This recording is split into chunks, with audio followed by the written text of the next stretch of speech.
It's like putting Pavarotti in your band and putting him on drums. Pavarotti was actually a noted drummer, but this is a whole separate topic. Happy Wednesday and welcome to News Beast. We've got an all-star cast: Zachary, Karabell, Patricia Murphy. I like this News Beast. Love it. All right, we're talking a little Paul Ryan. We're going a little bit deeper. We're going to talk about his budget numbers, and then I understand you want to talk about his workout. Who doesn't? It's not just me. It's not just America you. wants it, and I'm here to deliver. That's what we like about you, Patricia Murphy. Zach. Inquiring minds want to know. That's apparently true. The Ryan budget getting a degree of scrutiny that it perhaps didn't when it was a good idea read mostly by fellow conservatives. Now there's some scrutiny and some pain coming. Ahead of the Miami Herald the other day was Ryan potential liability in Florida. Yeah. What's your analysis of the Ryan budget? Well, first of all, I mean, you can't really analyze the numbers of the Ryan budget because the numbers of the Ryan budget are wishful thinking about the future. Now, wishful thinking that we could all agree on. I mean, if I said to you we're going to bring the deficit down by $5 trillion, reduce federal spending, reduce taxes, and increase national growth, there's not a human being alive who wouldn't take that equation. The problem is there's no numbers that lead to that equation. And while I think we can all, and should legitimately, as much as we get snarky in the media, celebrate the fact that we have a realistic discussion about issues that we need to have realistic discussions about, Ryan's plan doesn't get you there. It just gets you with an articulation of where we would like to be. Right, and Patricia, I mean, he deserves credit for having the courage to put numbers on paper, something many of his fellow Republicans warned him not to do.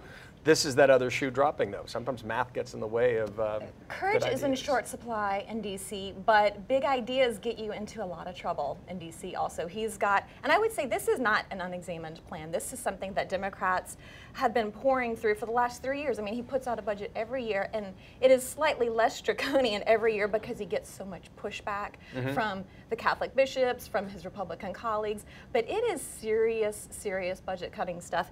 Democrats have been, I talked to a Democrat on Saturday, and he said, "Is this what Christmas feels like?"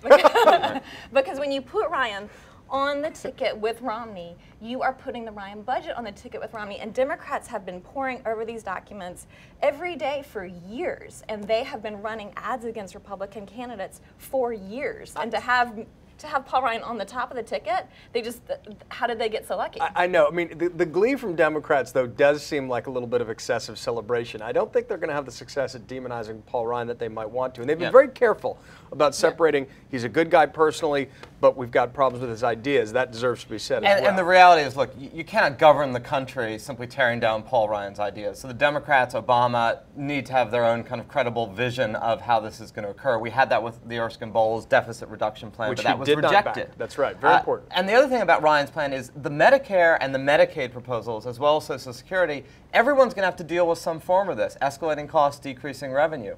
What really deserves more scrutiny, and which is much more of a liability, is his plan calls for a complete freeze of all federal spending except for defense. So, you know, that's where you say to people, look, do you care about national parks? Do you care about interstate transport? Do you care about border security? Because all of that is going away in his vision of the future.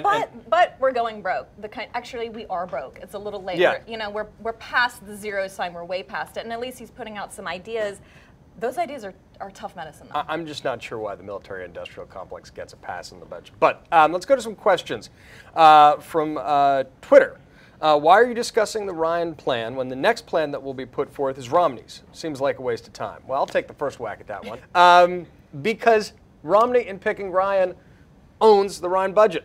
That's 101. You can't have this sort of magical sleight of hand that says, I'm picking Paul Ryan, but I'm not picking his budget. But he seems to not think that he owns the budget. It is very, very bizarre to see him backpedaling from, he just put a big, fat hug around Paul Ryan, and now he's acting like he never actually met him. You know, he's saying, well, you know, he has his plan, I have my plan. And I actually said this yesterday. It's like putting Pavarotti in your band and putting him on drums. I mean, like, yeah, that guy's voice isn't actually all that great. We think he's going to be stronger over here. But we like his girth beneath the backbeat. Pavarotti was actually a noted drummer, but this is a whole separate topic. This is a whole separate You know, the fact that the Romney campaign seemed surprised that people were asking him what his take on the Ryan budget was the most extraordinary aspect of the past 2 days, in the complete lack of prepared, here's where we stand, here Mitt Romney is his vision of a budget, here's where it differs from Ryan, here's where it doesn't. The fact that this came up seemed to strike the campaign by surprise. And the reason conservatives love Paul Ryan is because of his budget. So you cannot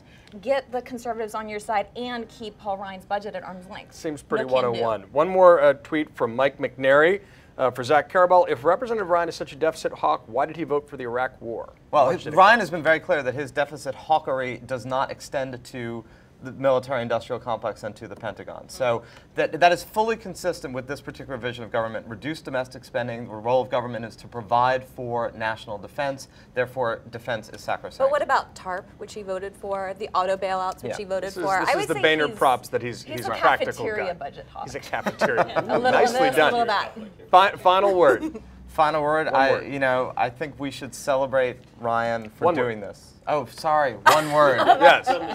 Celebrate. Celebrate. Might be yours. Celebrate. There you go. Bold. All right. Good times, because for some reason I had that song in my head. That's all for us for News Beast. We'll see you tomorrow.